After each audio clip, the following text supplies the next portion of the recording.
쉬운 성경 마태복음 9장.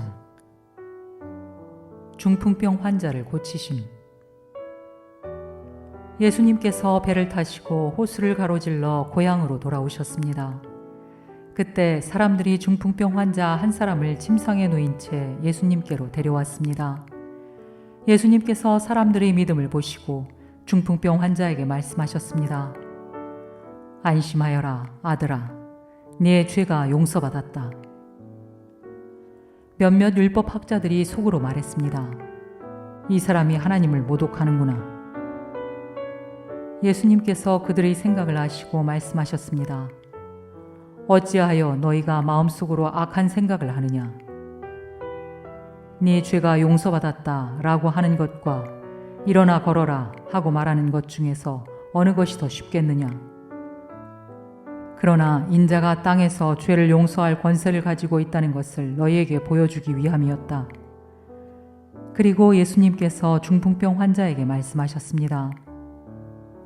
일어나 네 침상을 가지고 집으로 가거라. 그러자 그 사람이 일어나 집으로 갔습니다.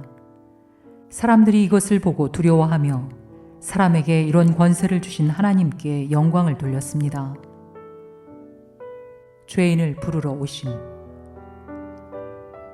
예수님께서 그곳을 떠나 길을 가시다가 마태라는 사람이 세관에 앉아 있는 것을 보셨습니다. 예수님께서 그에게 말씀하셨습니다. 나를 따라오너라. 그러자 마태는 일어나서 예수님을 따라갔습니다. 예수님께서 마태의 집에서 식사를 하실 때였습니다. 많은 세리들과 죄인들이 와서 예수님과 제자들로 더불어 함께 식사를 하고 있었습니다. 바리새파 사람들이 이것을 보고 제자들에게 말했습니다. 어째서 너희 선생님은 세리들과 죄인들하고 함께 어울려 식사를 하느냐? 예수님께서 이 소리를 들으시고 말씀하셨습니다. 건강한 사람은 의사가 필요 없으나 환자들은 의사가 필요하다. 너희는 가서 나는 희생제물보다 자비를 원한다 라는 말씀이 무슨 뜻인지 배워라. 나는 의인을 부르러 온 것이 아니라 죄인을 부르러 왔다. 새 포도주는 새 부대에. 그때 요한의 제자들이 예수님께 와서 말했습니다. 우리들과 바리새파 사람들은 자주 금식을 하는데 왜 선생님의 제자들은 전혀 금식을 하지 않습니까? 예수님께서 이들에게 대답하셨습니다. 결혼식에 참석한 사람들이 신랑과 함께 있을 때 슬퍼할 수 있느냐? 그러나 신랑을 빼앗길 날이 올 텐데 그때는 금식할 것이다. 그 누구도 새 천조각을 낡은 옷에 대고 깁지 않는다. 만일 그렇게 하면 새 천조각이 그 옷을 잡아당겨 더 심하게 찢어질 것이다. 그 누구도 새 포도주를 낡은 가죽 부대에 담지 않는다. 만일 그렇게 하면 낡은 부대가 터져 포도주가 쏟아지고 가죽 부대도 못 쓰게 될 것이다. 새 포도주는 새 가죽 부대에 넣어야 한다. 그래야 둘 다 보존될 수 있다. 회당장의 딸과 예수님의 옷을 만진 여자. 예수님께서 이 말씀을 하시는 동안 회당장이 와서 예수님께 절하고 말했습니다. 제 딸이 조금 전에 죽었습니다. 오셔서 손을 얹어 주십시오. 그러면 다시 살아날 것입니다.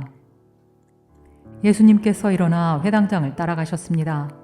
제자들도 같이 갔습니다.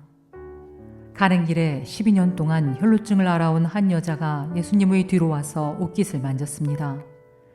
그녀는 속으로 예수님의 옷을 만지기만 해도 내가 나을 거야 라고 생각했던 것입니다. 예수님께서 뒤돌아서서 그 여자를 보고 말씀하셨습니다. 안심하여라, 딸아. 네 믿음이 너를 구원하였다. 그 즉시 그 여자의 병이 나았습니다. 예수님께서 회당장의 집에 도착했을 때였습니다. 예수님은 피리를 부는 사람들과 떠드는 사람들을 보셨습니다. 예수님께서 말씀하셨습니다. 물러나라. 소녀는 죽은 것이 아니라 자고 있는 것이다. 그러자 사람들이 예수님을 비웃었습니다. 사람들을 밖으로 내보낸 뒤 예수님께서 들어가셔서 소녀의 손을 잡았습니다. 그러자 소녀가 일어났습니다. 이 소식은 온 동네 사방으로 퍼져나갔습니다. 보지 못하는 사람을 고치심. 예수님께서 거기를 떠나가실 때 보지 못하는 두 사람이 예수님을 따라오면서 소리질렀습니다. 다윗의 자손이여, 우리를 불쌍히 여겨 주소서. 예수님께서 집 안으로 들어가시자 보지 못하는 사람들이 예수님께 나아왔습니다. 예수님께서 그들에게 물으셨습니다. 내가 너희를 보게 할 수 있다고 믿느냐? 그들이 대답했습니다. 그렇습니다, 주님. 예수님께서 그들의 눈을 만지시며 말씀하셨습니다. 너희의 믿음대로 너희에게 이루어져라. 그러자 그들의 눈이 뜨였습니다. 예수님께서 그들에게 매우 엄중히 이르셨습니다. 이 일을 아무에게도 알리지 마라. 그러나 두 사람은 나가서 예수님에 대한 소문을 사방에 퍼뜨렸습니다. 말 못하는 사람을 고치심. 그들이 떠나갔을 때 사람들이 귀신 들려 말하지 못하는 사람을 데리고 예수님께 왔습니다. 예수님께서 귀신을 내쫓자 말 못했던 사람이 말을 하게 되었습니다. 사람들은 놀라서 말했습니다. 이스라엘에서 이와 같은 일이 일어난 적이 없었다.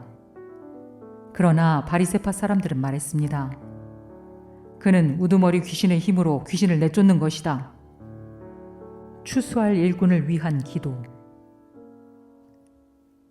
예수님께서 모든 성읍과 마을을 두루 다니셨습니다. 예수님께서는 유대인의 회당에서 가르치기도 하셨고 하나님 나라에 대한 기쁜 소식을 전하기도 하셨습니다. 그리고 온갖 질병과 고통을 치료해 주셨습니다. 예수님께서는 사람들을 불쌍히 여기셨습니다. 그것은 사람들이 마치 목자 없는 양처럼 내팽개쳐져 고통을 당하고 있었기 때문입니다. 예수님께서 제자들에게 말씀하셨습니다. 추수할 것은 넘쳐나는데 일꾼이 적구나. 그러므로 추수할 밭의 주인에게 간청하여 일꾼들을 추수할 밭으로 보내달라고 하여라.